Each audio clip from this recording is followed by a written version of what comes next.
Merhaba dostlar. Bugün sizə bir soru izahını verəcəm. İlk öncə biz bunu tərsini çevirib 3 çıxılsın A-nın kvadrat kimi yazmaq olar. Bu da bərabərdir.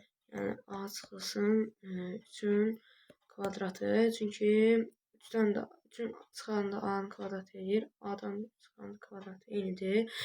Yəni məsəl üçün 2-nin kvadratı -2-nin kvadratı. -2-nin kvadratına bərabərdir. İkisi də 4 eləyir.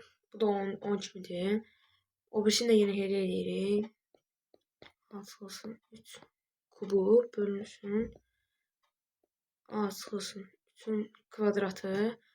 Üstə gəlsin. Bu qalır yuxarıda. 2 çıxılsın A-nın kubu.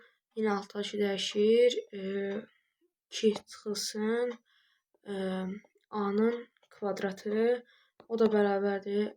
A çıxılsın 3 üstə gəl 2 çıxılsın A. A'lar gedir. -3 üstə gəl 2. O da bərabərdir. -1